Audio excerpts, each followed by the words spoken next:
we have a picture for the?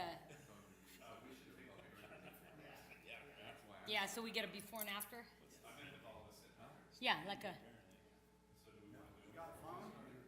Yeah. Well, should we wait? You gotta be right on time?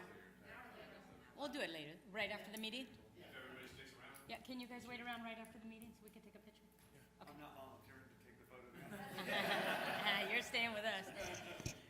All right, good evening, everyone. The time being 6:30, I'd like to call this meeting to order. Roll call, please. Councilmember Murdoch? Here. Mayor Pro Tem Gilbert? Here. Councilmember Patassi? Here. Councilmember Kettering? Here. And Mayor Barrios? Here, please note, all 5 of us are present. Please stand for the Pledge of Allegiance and remain standing for the invocation provided by Clifton Curry of Mountain View Church. I pledge allegiance to the flag of the United States of America and to the republic for which it stands, one nation, under God, indivisible, with liberty and justice for all. Lord, again, we come to you on behalf of our city, Lord, asking you for your provision, your wisdom, your guidance for those making decisions. And even tonight, as I was running around like crazy with kids and life trying to get here, I'm reminded these folks do this twice a month, and I know they have other things, and I know this isn't a paying gig for a lot of them. So we're thankful that they serve this city and this community, and that they love Oakdale.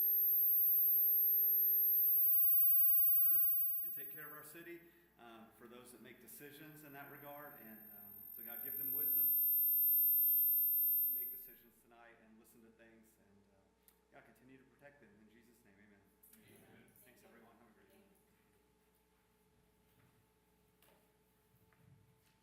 All right, at this time, we have Pacific Project Heroes banner update presentation. Good evening. Hi, everyone. Thanks for having me tonight. I'm J.R. McCarty, president of Pacific Project Heroes.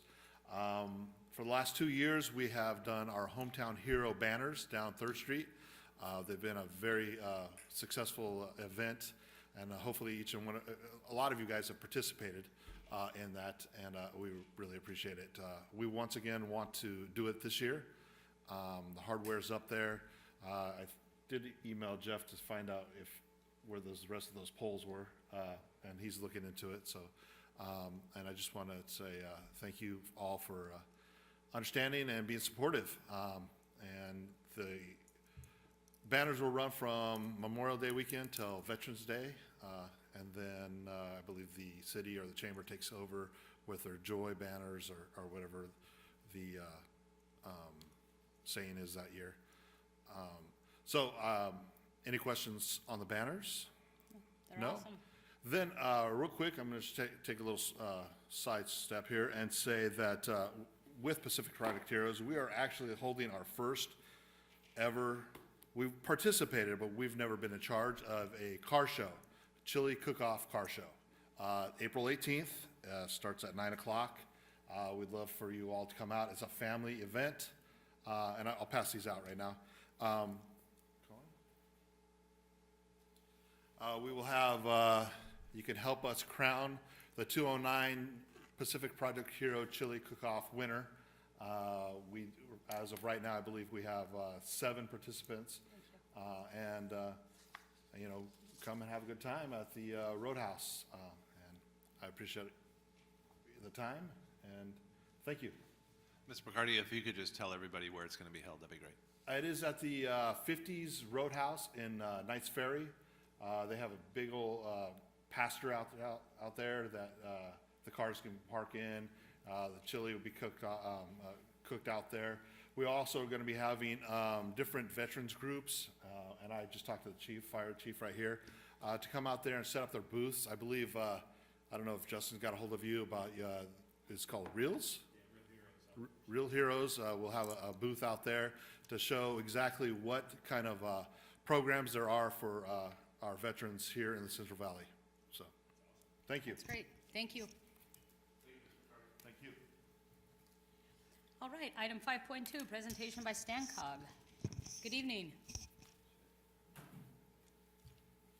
Good evening, Mayor and Council. My name is Michael Schmidt. I'm with Kimley Horn and Associates, and I'm here to talk about the Stancog Regional Transportation Plan. Actually, did I kill this presentation? Great. So in the next few minutes, I'm just going to provide an overview of what the regional transportation plan is. I'm going to talk a little bit about scenario analysis, which is where we're at in the process. And then I'm going to talk about how this connects to some other special focuses that StanCog has going on right now, and then highlight how to participate and the next steps in the process. So the Regional Transportation Plan and Sustainable Community Strategies, which is a mouthful admittedly, really reflects the shared vision of cities and the county for transportation and land use for the next 20 years. So it goes through 2049 and it includes all transportation modes, so bike, walking, driving, and actually aviation as well. And it also reflects the fact that we recognize that land use drives transportation, so it's not the other way around, really. We need to make connections where we live and work. And it documents important federal and state requirements. And then finally, it's a high-level planning document, so it really includes all of the regional level connections, and the budget, I think the total over the 2049 years is, I think was last time was about $8 billion, just to give you a context of the size of the plan. So what does the plan have to do? It's got to prioritize these projects. So part of what we do is we go through the process is we take all of the input from the cities and the county and we prioritize those. It also needs to be fiscally constrained, so that means it has the revenue and the expenditures over the life of the project have to match up. It has to support the federal air quality goals that are required, and then it has to meet several specific California requirements, including some related to CEQA and the greenhouse gas targets that the state gives us. So just a couple definitions as I get further into presentations. Just so a phrase we often use now is vehicle miles traveled. It really measures the distance and the number of vehicles that cross a distance. That's really how the state really is focused a lot of transportation metrics in terms of evaluating how they're performing. And then separately, I'm going to talk a little bit about middle housing in a minute. And just middle housing is kind of that space between single family and apartments, so duplexes, fourplexes, townhomes. There's a real focus in the plan on trying to find more opportunities to construct those. So the first thing we do with the plan is we actually have a demographer come in and basically forecast what do we think is going to happen over the next 20 years. So you can see, through that process, and we interact with the city staff, we've estimated approximately that there's going to be about 625 new homes over that time period in Oakdale, a population increase of about 1,800, and about 700 new jobs will be included. And so part of the plan is obviously to plan to accommodate that from a transportation standpoint. And the way we do that is through this scenario process. So we essentially come up with several different approaches that we ask the cities and the county to coalesce around and try to pick the one that they think is the best or the one that meets the needs of the community. And those kind of have some guiding principles that we make sure we comply with. And that's one is we want to have good job as housing balance. We want to have jobs where people live. We want to focus to the extent we can on putting housing in lower VMT areas, so areas that are close to jobs, to shopping, to other places like that. We want to increase access to opportunity. We want to preserve farmland, and then we want to grow infill areas with missing housing. And that's part of what was adopted previously, was this focus on middle missing housing. And so we look at, there's 4 different scenarios within the plan currently that we're asking for input on.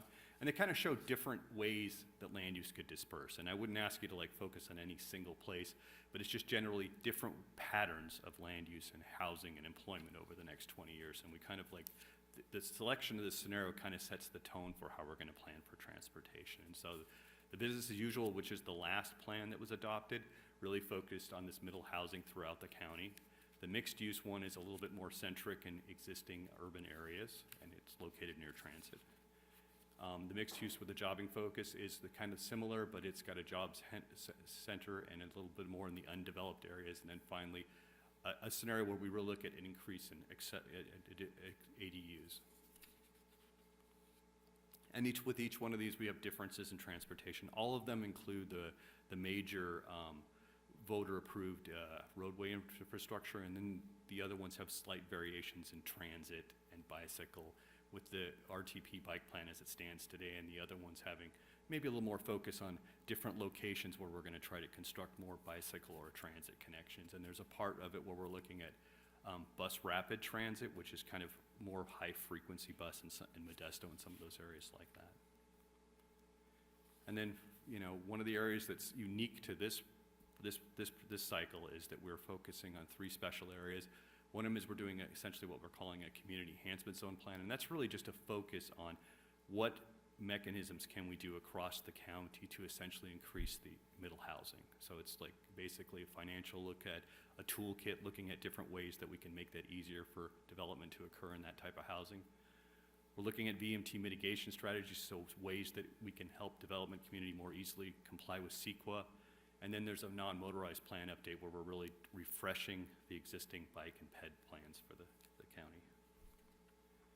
There's several opportunities for input along the way. There's the Valley Vision Stanislaus Steering Committee, which every city Grand County is represented on. There's obviously, we're going out and doing the similar presentation to all the city councils and the Board of Supervisors. We are meeting with city and county planning staff. We've had several meetings along the way.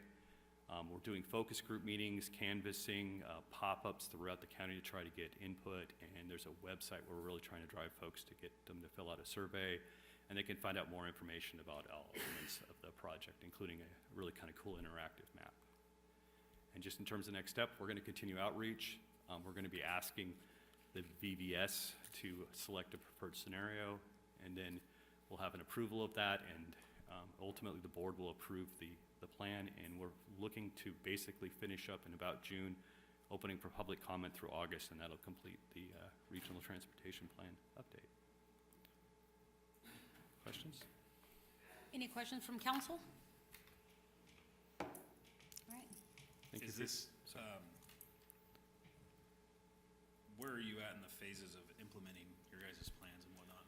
Well, it's an ongoing plan. It really is intended to prioritize it, so essentially when Stancog has dollars coming in, it's intended to essentially help funnel those dollars to the different projects. So at any given time, there's money being allocated to any number of projects, but I think the difference with the RTP is it's really focused on the regional connection. So local, not necessarily any specific local connections, but more of the connections between communities and along major roadways and infrastructure like that. You mentioned money. Where does the money come from? Does it come from the cities or it comes from state? A grants variety or- of sources. So there's a chunk that comes to the federal government, a lot of money that comes to the state, but in total, I think it's about $8 billion over the 20-year horizon. But it's probably, and then measure, there's the state tax or the county measure as well, kind of thing. So there's a lot of different sources that kind of get pulled together, and Stancog's responsible for making sure that money goes out to construct transportation improvements within the county. Something that caught my attention, you said the project growth from 2024 to 2049, population growth just in Oakdale, I think you said around 1,800. Yeah, that sounds right. What is your guys' approach, and how will drive time within city limits be accounted for with population increases? Is that something you guys are focusing on partly, or is it?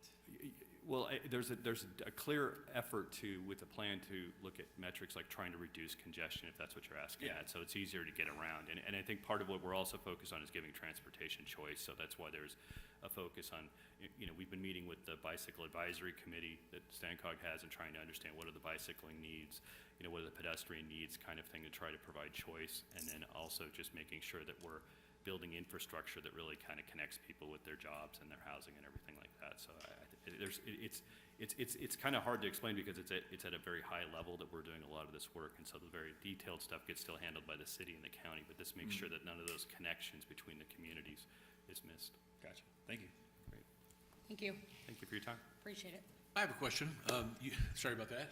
Not a problem. I have a question that, it's really a state question, but I think you will have the answer. Okay. The bypass that we're working on right now, can you update us with the latest anticipated dates on when Oakdale and Modesto would be connected with this bypass? I'm probably going to ask Stancog to get back on that, so that I make sure I give you the right dates on it, because I'm not directly involved with that project. I'm kind of at a little bit of higher level, but I can definitely make a note of that, and I'll get back to you on it. No problem. Thank you. Thank you very much. All right. Now's the time for public comment. Anybody wishing to provide public comment, please come up to the mic, state your name. You'll have 3 minutes.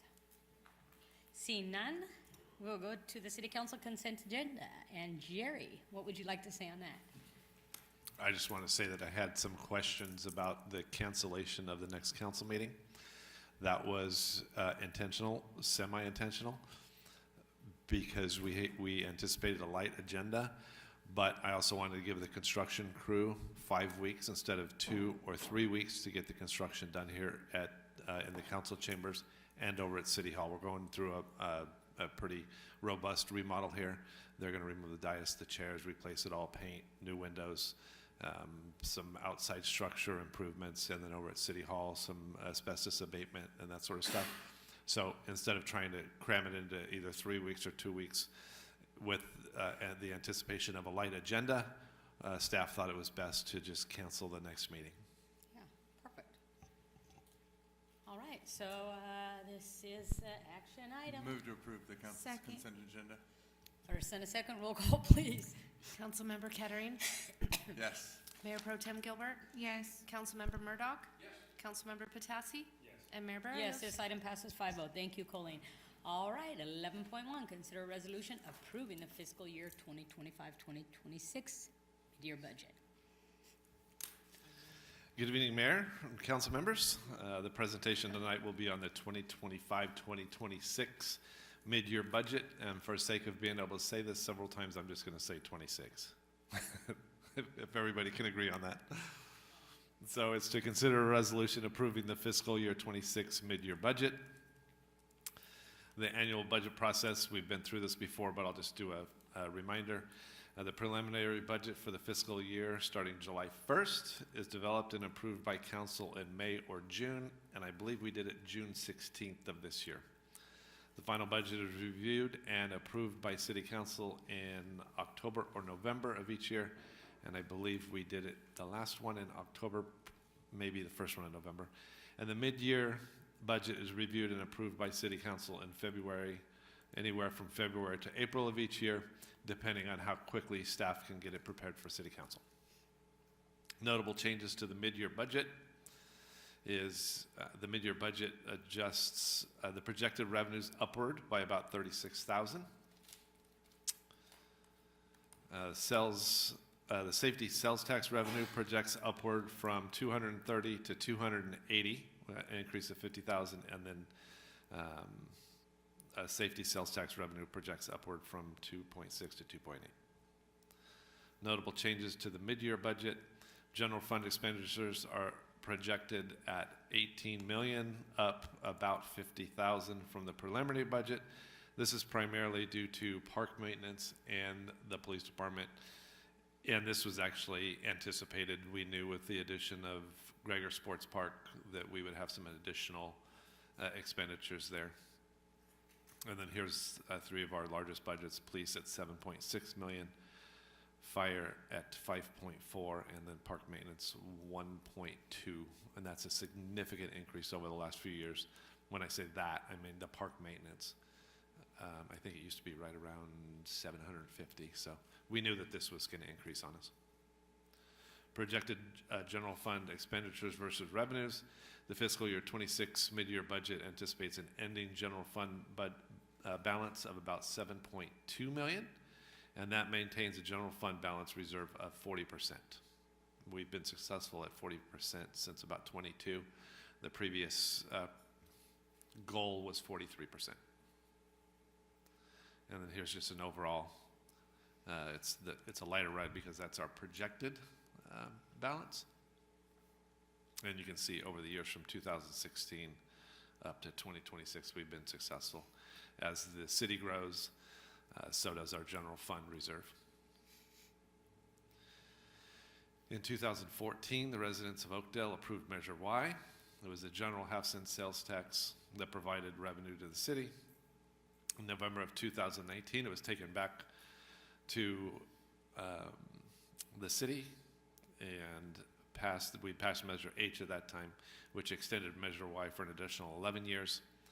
That'll take us into March 31st of 2031, and we'll have to reconsider taking another ballot measure in 2030 if we intend to continue this.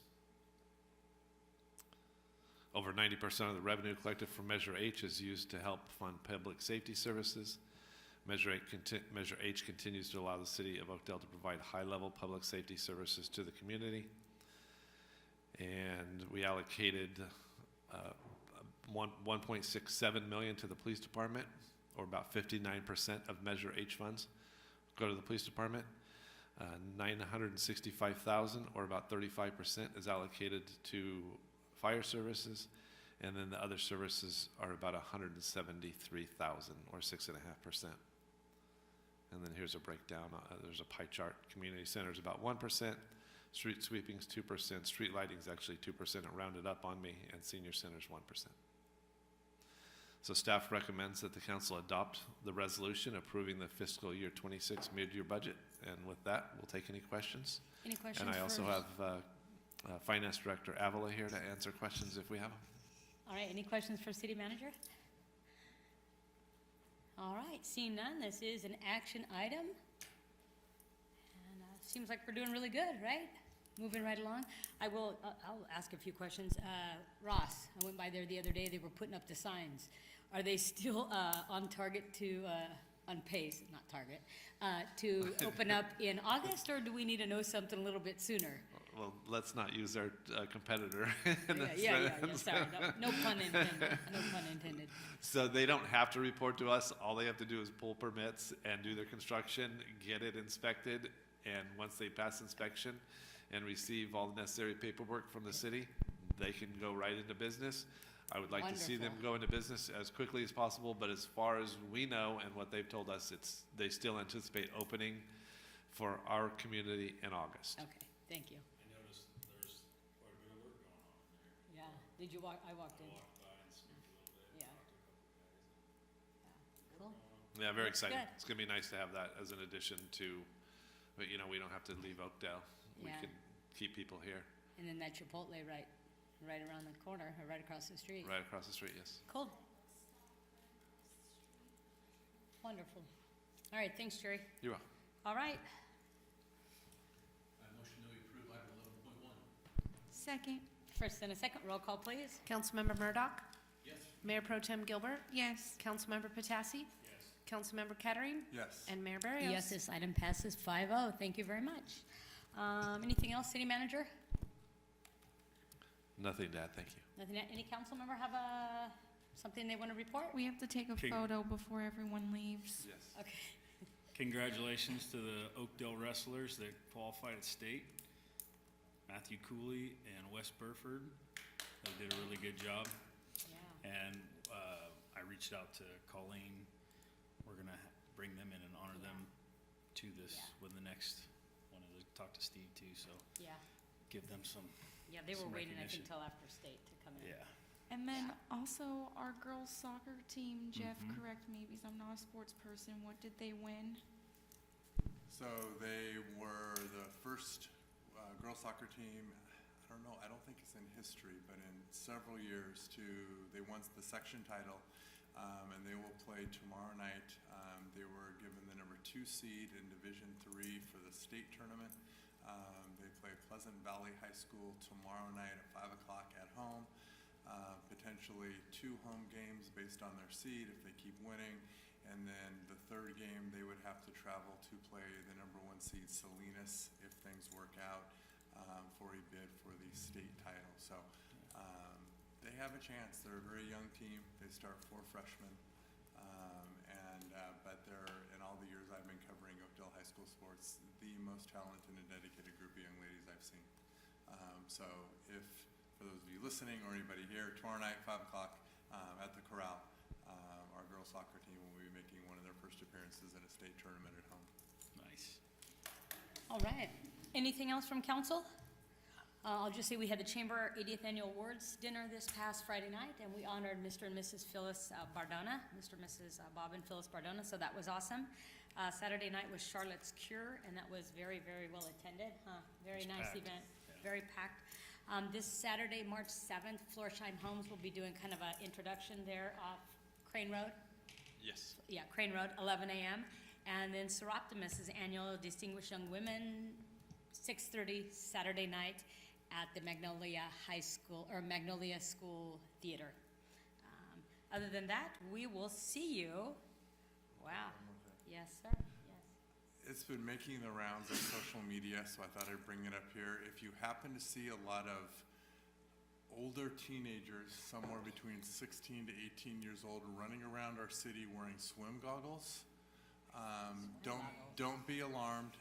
This is Senior Assassin Week, where they get groups of individuals, teams of 4 or 5, and their goal is to eliminate by shooting them with a water gun. They have certain rules. You can't go into homes. I mean, all kinds of rules. My family is kind of in charge of it. And so if you happen to see a lot of kids driving cars, walking through grocery stores with swim goggles on, you are safe when you wear swim goggles from elimination. So it's funny walking into Inside Scoop and seeing 4 or 5 kids with swim goggles sitting eating ice cream, or at the Save Mart or Rayleigh's walking around with swim goggles on. So that's the reason why you start seeing it, and it will go until all teams are eliminated, because the winning team, there is a financial incentive for the winning team. And so there, and I can tell you in my house, it is if once everybody is eliminated, the team, that team is out, and then the winning team splits the pot. And only those teams in it can play? Yes, yes. Well, You have, I won't bring a squirt gun. you have to have signed up, you have to I never heard of that before. signed up. Oh, it's been going on for a while, from my understanding, Oh, so. wow. You did it? But, My high school had it. Yeah, I know. Easy. About the same as yours. Easy. Oh, I threw dirt clods. new one. Well, anyway, the next meeting will be April 6th, which is the very starting of Rodeo Week here in the Cowboy Capital of the World. So we will see you April 6th, right here at 6:30. Is there anything else we have to announce? Nothing to add. Thank you. All right, have a great 3 weeks or 4 weeks. Meeting adjourned.